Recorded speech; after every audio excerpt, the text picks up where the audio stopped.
Okay, this is Kadeem D once again. So I'm gonna teach you a little more technique, a little more something. I just want you first to imagine for a second that you wake up in the middle of the night and your brain is just like, hey, we need to create something cool.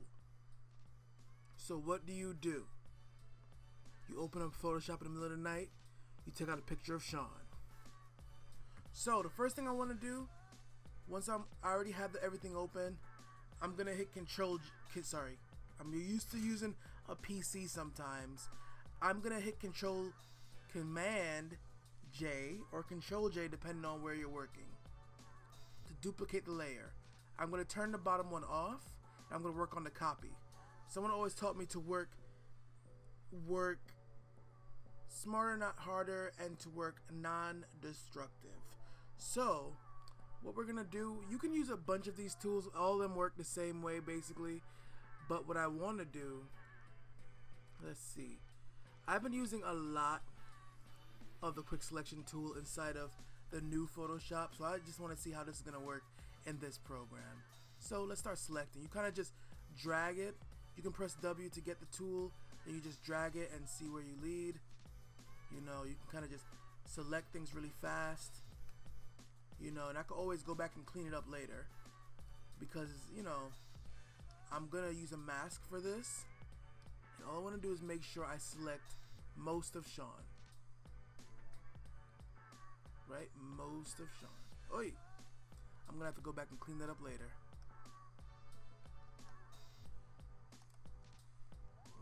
For now, this is pretty good. So, on the bottom of my layer palette, I have something that's called a layer mask. I'm gonna click this thing. See it right here? It's a rectangle with a circle. Layer mask, I click it, and it cuts everything else out. So what I'm gonna do, I'm gonna keep cutting things out by selecting them. And hold on, let's hold down Alt, or what do you call this? The Option button. And I'm gonna deselect certain things, like Sean's here. I want to keep his hair. The luxurious afro. So I'm gonna hold down Option and press delete, and just what I'm doing is I'm filling in the mask with black, my foreground color, by holding down Option on my Mac keyboard.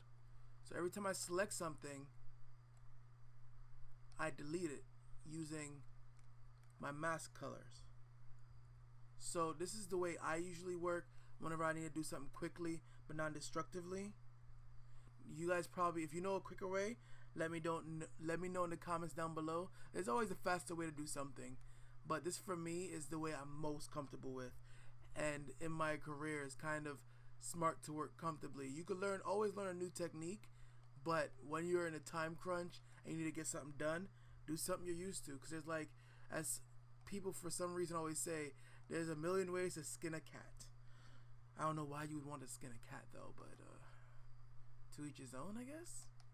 So I go in between right here,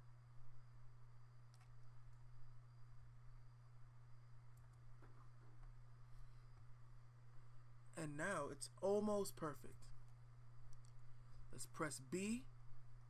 I press B for my brushes. I have so many brushes. I have to customize them. This one, I'm going to keep it a little bit, keep it soft. And let's just clean up certain parts that don't need to be.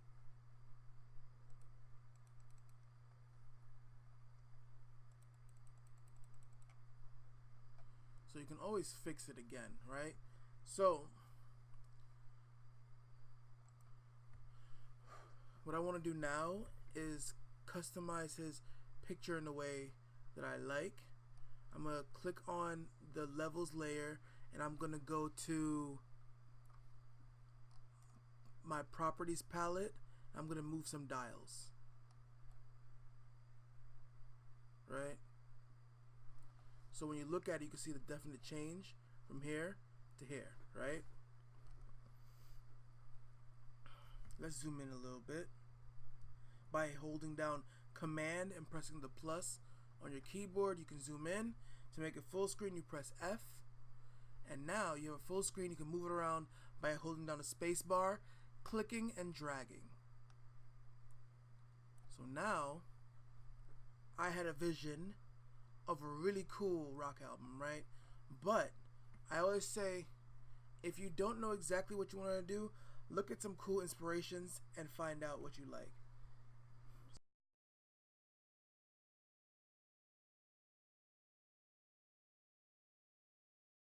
So, if you look here, you'll just see me scrolling through inspirational things from Behance.net, and then I go on to our company website, thirdlounge.com, and I actually just look for inspiration. Like this one is a really cool thing that Ryan designed from Light Up the Darkness. So what you'll see me doing here now is looking through my library to look up backgrounds and textures so that I can actually start pushing things together. Like I start mixing textures and backgrounds, compositing. So easy enough. Once you open, you can do Control O or Command O, depending on what computer you're on, to open a texture and then drop it in. You kind of just drag and drop it with your mouse onto the one that you were already working on. You resize it. I always say if you keep the old style, I'm like if you keep the old style keyboard shortcuts, you're gonna hold down Shift while resizing so you don't get a distortion. And the great thing is that because of years of working with different professionals, I have a library of textures, but you can also buy it from like Andrew Kramer or something. But I had different mentors and different professors who kind of donated these things to me, like, here, you need to just use these things. So I just use them and actually add them to my design, and I start customizing and using the blending options. Like if you go to the layer palette, you'll see like multiply, screen, color dodge, things like that, color burn. You want to just look through, and right here you're gonna see I start looking for different text. I start matching text to Sean's personality. Like this one is like a really slightly Asian text that feels a little brush, but also very like sans serif. I wanted to try this one, and I, wanted to make it seem seamless into the background a little bit. So all throughout this whole project, what you kind of do is just experiment with different elements and see what fits, and kind of just play around the whole time, because it's really about going with the theme of the character or the person and mixing it and making a style and making people feel it. Like even this, I just use different blending options, blending modes, and then I try to form it into the picture to where it feels like it belongs to the area. I just use the mask and I kind of paint around it so that it feels like, oh yeah, it's been in this background the whole time. Compositing is pretty fun because it's like putting a puzzle together. It's like if you remember doing a collage in school, that's what it really is.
As this video draws to an end, I just want to remind you to subscribe if you haven't already. If you like this video, put a thumbs up. Leave a comment down below. If you have some other tips or a video that you want to see on how to create something or another walkthrough you want to see, let me know in the comments down below. I was Kadeem and this was Lessons Learned. Peace out.